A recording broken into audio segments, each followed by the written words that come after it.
What's up, guys and gals? Welcome back to the Nerd Castle for the next episode of Caves of Qud, a quiet little roguelike series, which I think everybody's gonna like. Or at least if you like roguelikes, it's a game that you'll probably like. We should also check this statue up here. They added this recently, so in one of the more recent patches, I don't know if the statue was part of that patch, but what they've done is they've added histories to like items and objects and things that you can look at, and sometimes those will trigger little quests and things you can investigate.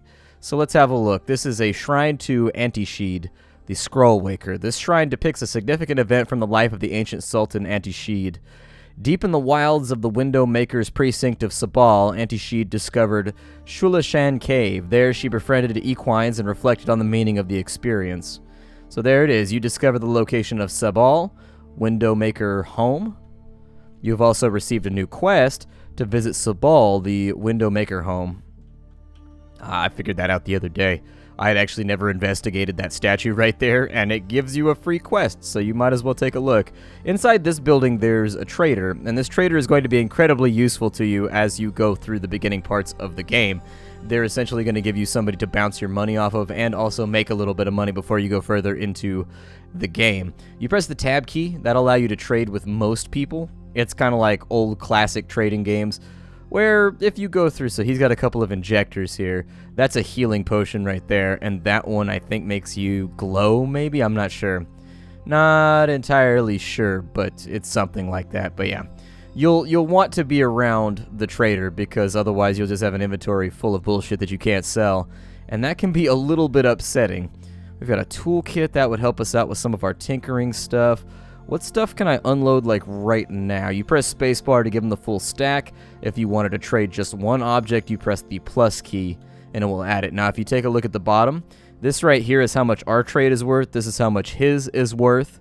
The trader, that is. Ours is worth 50 drams of water for right now. Now, be aware that money in this game, water does have weight. It's entirely possible to take your character and overweigh them with the ridiculous weight of your wallet. You can be too rich to the point where you can't walk because you're just carrying too much money around with you.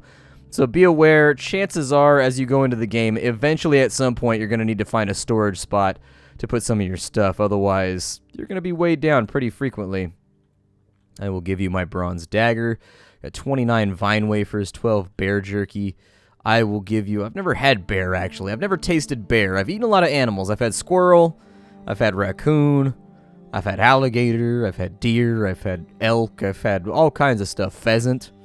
Never had bear, though. Kind of makes me wonder what bear tastes like. Something tells me it would barely be tolerable. I would like... God, those classic puns are always the most fun. The ones that have just been being made since like 1904, if not sooner. Every now and again, you just gotta bang one or two of them out. It might be wise to get some chainmail early on in the game. It might be a decent idea to get some steel boots. I mean, we're lucky in that... So we're lucky and we're unlucky right now. The trader has random items every single time you play. This time, the trader has very, very good armor. However, the trader has very, very shitty artifacts. Like, every now and again, this trader will have something like a repeating rifle or like an assault rifle or something like that, and then you can just load it up with slugs. My favorite is the pump shotgun. Every now and again, this guy will have a pump shotgun, and holy shit does the pump shotgun give you an advantage, because as of right now, you're kind of in the caveman part of the game, where nobody has any technology, everybody's running around hitting each other with clubs and knives, and if you're the only guy on the battlefield with a shotgun, a 12 gauge just loaded with birdshot ready to take somebody out, or some buckshot, you know, if you wanted to bring the pellet size up a little bit. It definitely acts as an equalizer in your favor, and by an equalizer, I mean it totally weighs combat in your favor, and you kick the shit out of everybody. When you're done with your trades, all you gotta do is press the O key, and it'll tell you if you didn't pick any items from their list that you wanted for yourself. It'll be like, oh, the merchant's gonna give you $32 then. You just say yes. We get $32, so we're sitting on 64 drams of water right now. That is going to make our weight allotment a little bit sketchy. You might be wondering what this scrap is right here. You can disassemble this stuff. So when you disassemble things, you see the letters on the right-hand side. Those letters basically signify what kind of part it's going to give you. Then when you go to the build menu over here, the letter will correspond with the color over here. So for example, if you disassemble something with the number 1 next to it, it means that you've got a phasic power system. When you go through and you want to build an item, it'll be listed over here like it did with these mods. Here, let me show you with the mods. You see right there, it needs 3 and it needs 1, so it needs a phasic power system and it needs a pure alloy in order to build that right there. We don't have anything that we can build right now, so it's not really going to be an issue. Now that we've done everything there is to do in town, we'll want to leave. And so this is where the journey is going to get kind of dangerous. So we're going to press A, and that's going to take us to our abilities menu. We're going to press enter, and we're going to keybind each of these so that I don't have to jump in and out of the menu non-stop every single time I want to cast an ability. Beguile is going to be on my 1 key, Force Bubble is going to be on my 2 key, and Life Drain is going to be on my 3 key. There it is. We're all taken care of. If you want to go to the world map, you're going to press the minus key on your numpad. That's going to take you up to the world map, which is what you're seeing right here. This is the world of Qud. We've got like buildings in here. We've got trees. We've got mesas. We've got some kind of weird castle thing over there. We've got the spire on this side. The place where we need to go if we wanted to find the little albino creatures that they were talking about bothering the water vine is right here in this little red spot. Now, if you can't see my mouse, I apologize. I forgot to check before I started the... You find some ruins nearby. Would you like to investigate? Oh, this is how the game gets you. This is how the game gets you. So every single time you move on the world map, there's a chance of a random event a la Fallout style. Sometimes it's ruins, sometimes you get attacked, sometimes you get lost, sometimes you end up in all kinds of adventures. I'm gonna say yes because I'm suicidal. Yeah, that's an alligator right there, I think. Is that an alligator? Oh, it's a crocodile. It's gonna bite me. Unless I can make it a friendly crocodile. Let's make it a friendly crocodile. Yay! The crocodile ogles you lovingly. Goody. We've got ourselves a pet crocodile now. We've only been in the game for like, well, a while. Oh, no. What are these walls made out of? Fulcrete. Ooh, that means that this might be a technological ruin, which at any moment I could walk around a corner and get plowed in the face with a grenade. This might not be worth it. I'm doing something stupid right now. A glow pad, a disc of leaf with luminous veins. I think this right here, this beetle bum, is passive, although I don't want to be around any beetles that want to be inside my bum. Who got a critical hit? Somebody got a critical hit, and that worries me. We should definitely be ready to retreat at any moment. Oh no. This is super dangerous. I don't know what that is, but I don't want to die. It's chasing us right now, and it's really, really, really gonna... Yeah. It hit us for a ton of damage. Can I get away from it? Oh, we're gonna have to run from it. Alright, we'll run from the damn thing. Get out of its eye line. I think it just used like a burst of speed or something on me. I'm not really sure. But it caught up with a quickness. It caught up like it didn't give a damn. And we can't run away and get off the map until it's gone. So for now... Ooh, the chitinous. Yeah, it's a chitinous puma. That's not a good thing. I can try and seduce it, maybe. Your cockatoo infuriates the chitinous puma. That's not a good sign. Oh, I don't know how we're going to escape from this. I can use my force wall on it. Actually, I might be able to steal its Vim and kill it that way. Or if I can shift through some maps, that might work too. I mean, I've got plenty of utilities to help me run from this damn thing. Ow. What did he hit me with its armored claw? Good lord. So we're down to like no HP already right now. But we are regenerating pretty quickly, so that'll help out. If I could outrun him, that would really, really be a good thing. Fighting him is not really going to be an option, I don't think. Alright, can I get back to the map yet? I can. Oh, we lucked out so hard. And look at that. It added... Oh, nope, that's Joppa. Never mind. Let's just get at it. We're going to go to Red Rock because that last engagement was a bit too dangerous for me. You finished the step, travel to Red Rock. Because what's eating the water vine? And we almost got eaten by a chitinous puma. Those damn chitinous pumas growing all kinds of... Who took a lion and decided it needed to be armored, man? That's just a horrible... That's a part of nature that I never want to see. Like a Kevlar-plated lion. Just has all that ego and all that bravado. And then on top of that, you basically make him impervious to weapons. Ooh, I want the goat. I want the goat. Goats are really, really strong. Can I get a pet goat? Yay! The goat ogles you lovingly. Hooray. We have although goats can be... What is he fighting right now? Oh, he's killing that slime for us. No, goaty! Oh, no. He killed my goat. That's kind of a dick move. Are my abilities cooled down yet? I've still got 18 rounds till I can do it again. Oh, good. I killed it. So that was a slime right there, and when you kill a slime, it poofs into a big old, well, puddle of slime. And then when you walk on the puddle of slime, there's a chance you'll slide off to the other side and, like, move in random directions. Slime can be kind of a pain in the ass if it's deployed in a weird spot that's difficult to get around. It can make your engagement somewhat odd. I am going to beguile that goat. Be careful, though, because anytime you try to seduce an animal in this game, just like, whack, whack, whack, well, you try to get that animalistic lovin'. Anytime you do that, there's a chance that it might enrage the animal. Like, on the plus side, you get a best friend who will protect you until they die. The downshot is that they might become your permanent enemy who really wants to hurt you. We're going to fight over here. You fight by just pressing the direction of the enemy, and when your character comes into contact with an enemy that's in that direction, he will deal damage to it. Right now, we've got a hand axe, so that's what we're currently wielding. Be careful. There are a lot of things in this game that can cause your weapons and your armor to rust. That's why you wanted to find items with the lacquered mod. That means that they are no longer available to rust.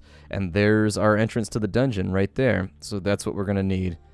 Come on, Goaty. You can make it over here. Goaty, are you going to come down with me? Oh, good. He did. These right here are snapjaws. Tussocks of fur, dressed skin stretched over taut muscle. Upright it stands, but it looks ready to drop onto fours. Its snout snarls and its ears twitch. It barks, and its hyena tribesmen answer. It's basically like a gnoll. Except gnolls are like more terrifying than kobolds. In terms of strength, I would classify them as... Ooh, that's a big one right there. I may want to make friends with this. Is my Beguile ready to go? Ooh, his Snapjaw Brute has been infuriated by our coquetry. You have gained a level. You are now level 2. So I'm killing off enemies right now. Every time we blink like that, it means we're attacking. Ooh, somebody's got a painted bronze dagger. If it's painted, that means it's worth more. We got a hit point, we got 82 skill points, and we got a mutation point. So that's probably a plus.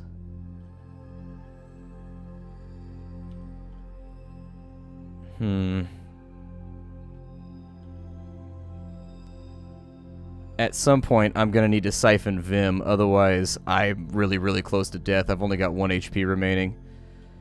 And they are able to hit me for 1-2 damage without too many problems. I will probably... There we go. So the Snapjaw Scavenger is now our friend. I went ahead and I casted Beguile on him. And now we're just going to pass our turns until we regenerate. Back down into the dungeon we go, although the big guy is still down here, I think. He's got cloth coveralls, a bronze dagger, a plastic tree we picked up, so that's cool. How wounded is this thing? I'm going to siphon his Vim. Aw, he resisted our life drain. Alright, then I'm going to make him get trapped outside of our force field. Make it so that he has no choice. So he's resisted our life drain several times, and that is troublesome. However, our Snapjaw just, like, made short work of him, so good job, buddy. That's not a joke about you being short. It's just that, like, you took him out no problem, and our Snapjaw is one of the unupgraded versions, too. There's a quilted shawl in there. We want to keep anything made out of iron. Iron stuff is really, really useful, so there's an iron mace right there. Probably a pretty solid thing to bring along. A leather cap. We've got a sharp iron dagger. I think sharp weapons get a +1 to their penetration, I think. Although I'm not 100% sure about that. But I'll tell you what we can do is we can check and we can make sure. Give me that leather cap, please. Instead of the burnous in our... Well, here, let's take a look. So, with the painted bronze dagger, this item is painted with a scene from the life of the ancient Sultan Uradokht. One starry evening, a babe was found swaddled on a floating platform of polished chrome with agates on its eyes. The babe came to be known as Uradokht. Okay. There's little things that you could pick up as you play the game that will like teach you about the world and help you figure out what's going on. Sharp, yeah. So it gets +1 to its penetration roll. Not too bad. Not too bad at all. Although what I would recommend is we did get skill points for leveling up. Let's go to our skills and powers menu. This is one of those things that I'd like to see be redesigned, maybe as, I don't know, like a tree or something like that with little pictures. This menu is a bit much, is all that I'm saying. It's functional, like it works, but it's going to be overwhelming when a player sees this for the first time. We could take axes. We need to get ourselves some kind of attack item, attack skill. We have no proficiency in any weapon right now. We should probably fix that. So that would give us proficiency in knives and short blades, like short swords and stuff like that. When we take the first level of it, we get a +2 to hit with short blades. That's pretty good. You also get an ability called Jab, which allows you to dual wield fairly well, although our agility score I don't think is suitable for that. So instead, we'll probably take something that utilizes strength. With cudgels, we can get Bludgeon. So when you swing a cudgel, there's a 6+ strength modifier, % chance to daze your opponent for 1 to 4 rounds, or 2 to 5 rounds. -4, -4, -10 quickness. If you daze a dazed creature, it becomes stunned for 1d2 instead. That's not terrible. That's something that I would consider. What are axes doing? So we've got whack, we've got trip, and we've got dismember. Axes might be the best call that we can go for right now, so I'm going to go with axes, I guess. We're going to be a bit of a dwarf out here. We've only got 32 skill points remaining. My suggestion would be that we take some of these mutations and maybe make them a little bit better. This one is increasing the effective level, so you can level up your mutations. As of right now, our Beguile makes it so that our ally gets +10 to their hit points after we beguile them, and we can beguile a creature up to level 10 or lower. At the next level, they'll get 15 HP, and we can get creatures level 15 or lower. It also increases their chances of striking the enemy. However, we can't level that up right now. Force Bubble. You may fire missiles through there. It probably just increases the duration, right? Yeah, instead of 15 rounds, it's 18 rounds. Siphon Vim makes it so that you drain 2. Makes it so I drain 3. That's not too bad. We can't upgrade these yet, though, because we haven't leveled up enough.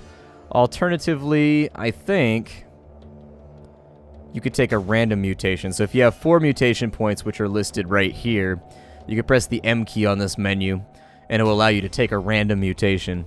Be careful with that. Sometimes you get something good, sometimes you get something bad. And 4 mutation points, that's a lot of mutation points, so just be careful about it. Iron Dagger right there, that's worth a little bit of money. Ooh, what is that right there? What is this guy? What's going on with him? Oh, he killed my Snapjaw. That's a Snapjaw Warlord. Let's try to seduce him. We failed at seducing the Snapjaw Warlord. So we're going to strike him with... Oh, I'm using an Iron Dagger right now. That's not good. I need to swap my weaponry out. Give me my inventory menu very quickly. Instead of that dagger, I would like to have a hand axe or something. Yeah, there it is right there. I'll take the hand axe. We'll have a much better chance to hit this enemy if we have a hand axe. Ooh, he just nailed my ass. Alright. Oh, I got 118 turns, 29 turns till I can use that one again. Okay.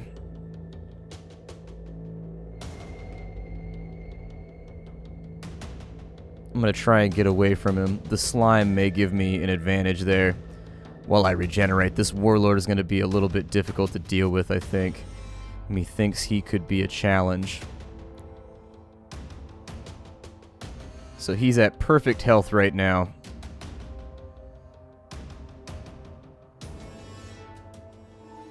We're having trouble hitting him, unfortunately. I may be able to use that goat to my advantage. Said no adventurer ever. That's such a weird thing to say. I'd be like, if I play my cards right, I might be able to use that goat to my advantage. There we go. Now we have a little bodyguard who can help us out while we make some attempt to regenerate. I'm going to say, can I drain his health yet? So the Snapjaw Warlord has taken 2 damage from what you just did. My hope would be... We're actually draining his health off pretty well. We may want to press the attack. There we go, we got him. He's got 18 drams of wine inside of a water skin. I will take that. He's also got an iron dagger, which explains how he's getting through our armor so easily. He's got a woven tunic. I'll probably take that one as well. And then me and my battle goat, I've named him Gary, will go back down into the dungeon. And me and Gary the Scary +4 will take out some enemies. Gary the Scary. This game has actually gone out of its way to kill us quite a bit at this point.